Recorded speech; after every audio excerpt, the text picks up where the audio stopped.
Kami dari kelompok 7 ingin mempresentasikan hasil kerja kelompok kami. Sebelumnya, perkenalkan nama saya Uci Paretara.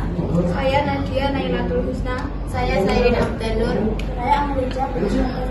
Kami ingin mempresentasikan apa fungsi RAB bagi owner. Bagi owner, rencana anggaran biaya berfungsi sebagai penyumbang utama untuk mengetahui estimasi total pengeluaran, mengontrol pengeluaran agar sesuai anggaran dan acuan dasar dalam penelitian nilai kontrak dengan kontraktor. Memahami detail penyusunan RAB sangat penting untuk mencegah pembukaan biaya. Berikut adalah fungsi lengkap RAB bagi owner. Estimasi dan alokasi dana. Owner dapat mengalokasikan dana dengan tepat dan menghindari resiko kekurangan modal dapat dihindari. Selama pembuatan kontrak, RAB menjadi dokumen acuan dalam menyepakati nilai kontrak kerja konsultasi dengan pemborong atau kontraktor.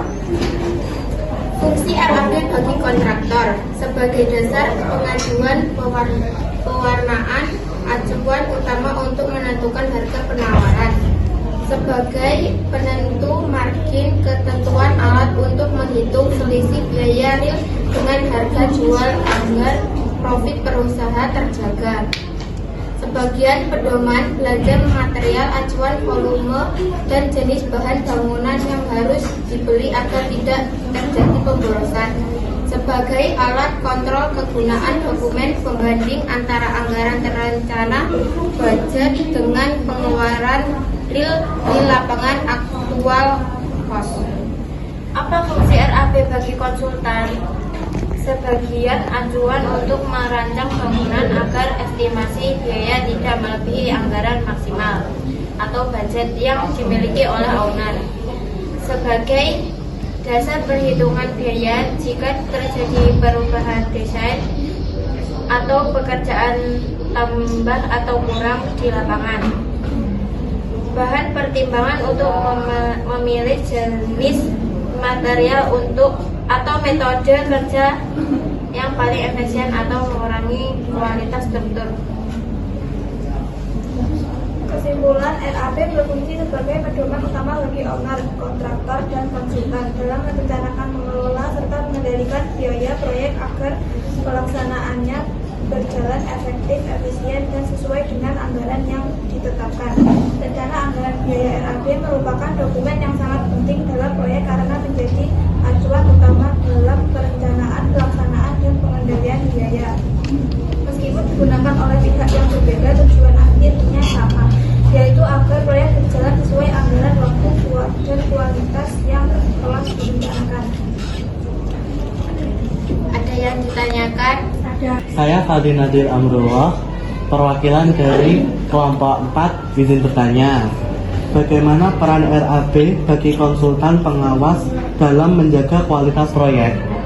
Saya ingin menjawab.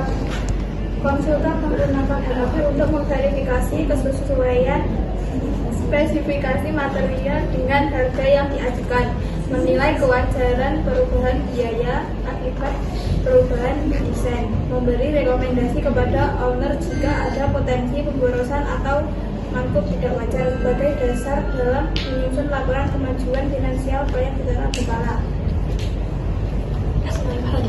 Tanya dari kelompok 4, apa resiko terbesar jika RAB dibuat tidak realistis, terlalu murah bagi kontraktor dan owner?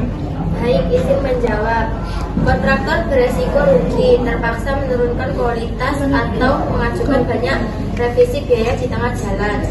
Owner beresiko proyek molor, biaya final membengkak, cost overrun, dan hubungan kontraktual menjadi tegang karena sering terjadi renegosiasi. Ada yang ditanyakan lagi? Tidak.